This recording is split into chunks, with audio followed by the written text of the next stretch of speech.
पुकारा तो भगवान खंबे से प्रकट हो गए। पुकारने वाला चाहिए कोई भक्त, भगवान तो सर्वत्र विराजमान है। तो सभी देवताओं सहित सबने मिलके भगवान को पुकारा, श्री राम जय जय राम, श्री राम जय जय राम। बोलिए राम जय राम, श्री राम जय जय राम। श्री राम जय जय राम, श्री राम जय जय राम। श्री राम जय जय राम, श्री राम जय राम। जैसे दूध में घी होता है दूध के अंदर, लेकिन उस घी को निकालने के लिए प्रक्रिया करनी पड़ती है। दूध को जमाना पड़ता है, दही बनाना पड़ता है, उसका जो मलाई उसको मक्खन बना के फिर उस मक्खन से घी निकलता है। उसी तरह भगवान सर्वत्र विराजमान है, उसकी भी एक प्रक्रिया है। उसकी प्रक्रिया क्या है? इस जिह्वा रूपी मथानी से हरि नाम लेते हैं। जब भगवान नाम उच्चारण करते हैं बार बार बार बार, तो भक्ति रूपी मक्खन निकलता है। तो उस भक्ति रूपी मक्खन के निकलने से ही भगवान प्रकट होते हैं। देवताओं ने क्या पुकारा भगवान को? जय जय सुर नायक जन सुखदायक, प्रणत पाल भगवंता, गोद्विज हितकारी, जय सुरारी, सिंधु सुता प्रिय कंता। प्रभु आप प्रकट होजिए। आप तो गाय के लिए, द्विज के लिए, ब्राह्मणों के लिए, सबके लिए क्या उनके हितकारी हैं और सबको आनंद देने वाले हैं। तो इस समय हम सभी बहुत संकट में हैं, आप प्रकट हो जाइए। तो जैसे ही पुकारा तो भगवान ने क्या किया? प्रार्थना सुनी। प्रार्थना सुनते ही क्या हुआ? भगवान ने जो आकाशवाणी करी वो ब्रह्मा जी को सुनाई दी। भगवान डायरेक्ट प्रकट नहीं हुए, ब्रह्मा जी को भगवान ने आश्वासन दिया कि अयोध्या में राजा दशरथ के वहाँ प्रकट होंगे। आप सभी लोग भी वहाँ अपने अपने अंशों से जाइए और प्रकट हो जाइए। तो जैसे ही ब्रह्मा जी को ये वाणी सुनाई दी तो फिर क्या हुआ? ब्रह्मा जी ने सभी देवताओं को बताया, क्योंकि भगवान की वाणी दिव्य है, उसको सुनने के लिए योग्यता भी होनी चाहिए। तो ब्रह्मा जी एक जैसे गुरु भगवान की वाणी को श्रवण करके हमें आगे बता सकता है, उसी तरह ब्रह्मा जी ने यहाँ पर वो प्रतिनिधित्व किया। तो ब्रह्मा जी ने सबको कहा, अब ये प्रसन्नता की बात है कि भगवान शीघ्र ही इस धराधाम पर अवतार लेने वाले हैं और हम सब के संकटों का निवारण करने वाले हैं। जब ब्रह्मा जी ने ये घोषणा कर दी तो क्या हुआ? अयोध्या में सब लोग गए। अयोध्या नाम से ही ऐसा जाना जाता है जिसको कभी कोई युद्ध में जीत नहीं सकता है। अयोध्या हमेशा सर्वत्र विजयी रही है, क्योंकि अयोध्या में ऐसे ऐसे महान प्रतापी राजा हुए हैं।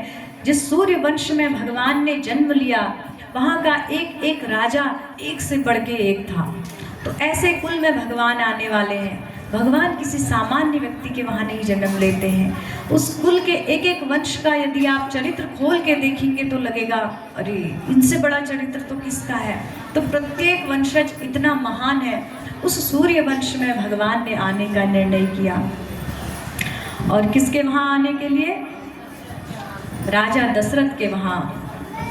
अवधपुरी रघुकुल बनि राउ, वेद विदित तेहि दशरथ नाउ, धर्म धुरंधर गुण निधि ज्ञानी, हृदय भगति मति सारंग पाणी।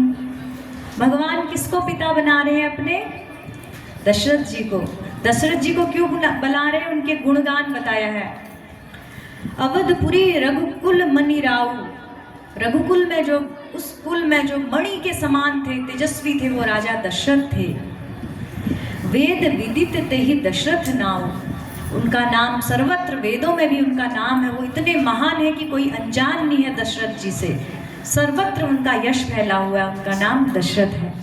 धर्म धुरंधर गुण निधि ज्ञानी, धर्म पालन में कैसे हैं? सामान्य नहीं, धुरंधर। धुरंधर किसको कहा जाता है? जिसके लिए मतलब इतना एक्सपर्ट है कि बाएं हाथ का खेल है। तो दशरथ जी ऐसे धर्मात्मा थे कि उनको धर्म धुरंधर कहा है, वरना धर्म पालन करना बड़ा कठिन होता है। और गुण निधि, समस्त गुणों के स्रोत हैं।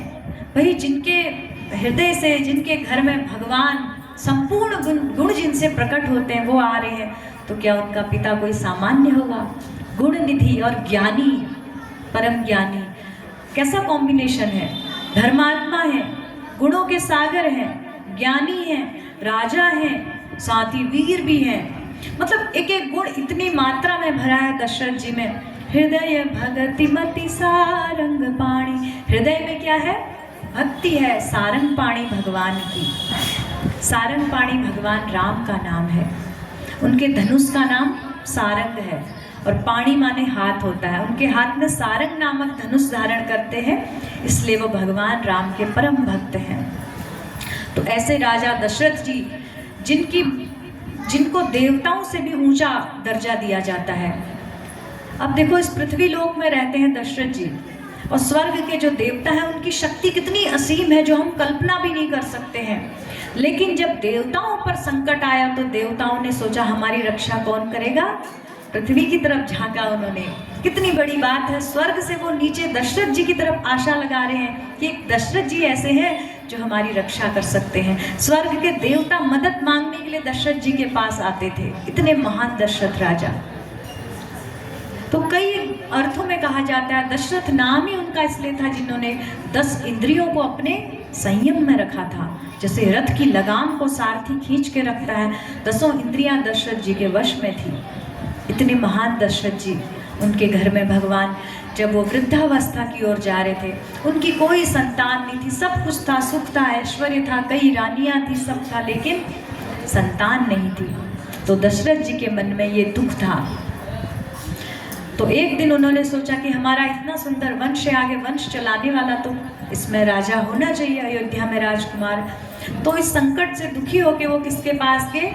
गुरु के पास गए। जब भी हमारा मन किसी दुखी हो, भौतिक इच्छा से पीड़ित हो, या किसी भी आध्यात्मिक रूप से भी हमारा मन कुछ क्लेश पा रहा हो, तो हमें गुरु के पास जाना चाहिए।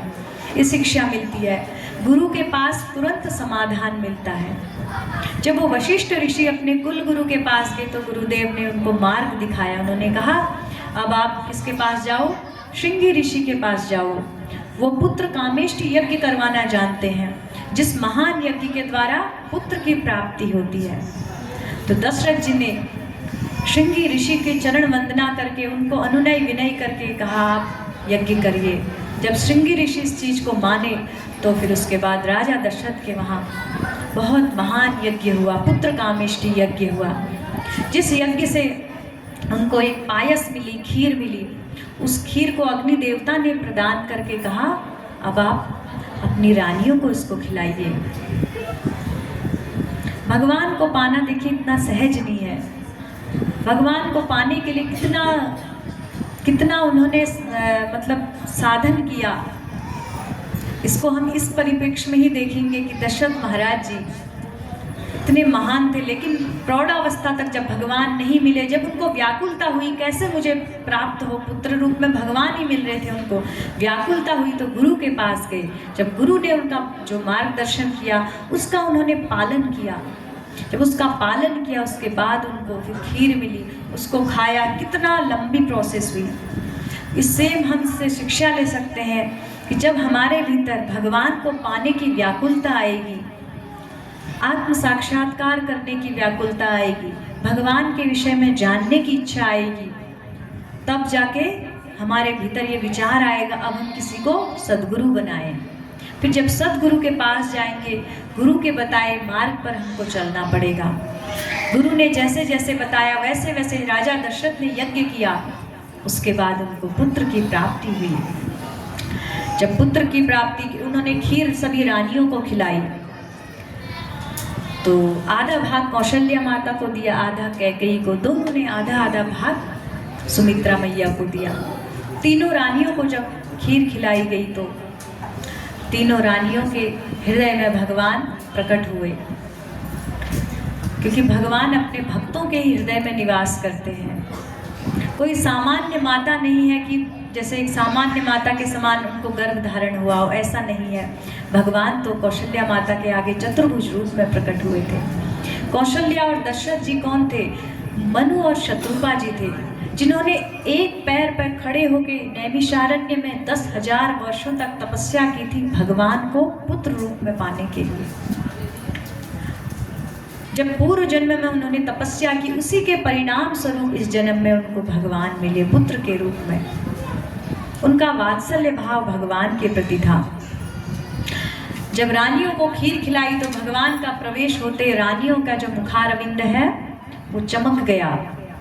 सब रानियां सुखी, सुंदर और दिव्य आभा से मतलब दिखने लग गया कि इनके अंदर दिव्यता आ गई। जैसे ही भगवान हृदय में आते हैं तो जो पंच भौतिक देह है उसमें भी कुछ विशेषता आ जाती है। ऐसा भक्तों के देखने में आता है। जब जो भक्त लोग गंभीरता से भक्ति में लगे रहते हैं, मतलब कोई भी, आप लोग भी प्रैक्टिकल देख सकते हैं, जब से आपने जप करना शुरू किया है, ब्रह्म मुहूर्त में उठना शुरू किया है, या जब से 4 नियमों का पालन कर रहे हैं या धर्म का पालन कर रहे हैं, उसके पहले और अभी के आपके व्यवहार में, आपके फेस में एक सात्विकता, सुंदरता तो बड़ी तरह की होती है, लेकिन एक भक्त की जो सुंदरता होती है वो होती है एक सात्विक सुंदरता, जो अच्छे लोगों को आकर्षित करती है, जो हृदय में श्रद्धा का भाव जगाती है।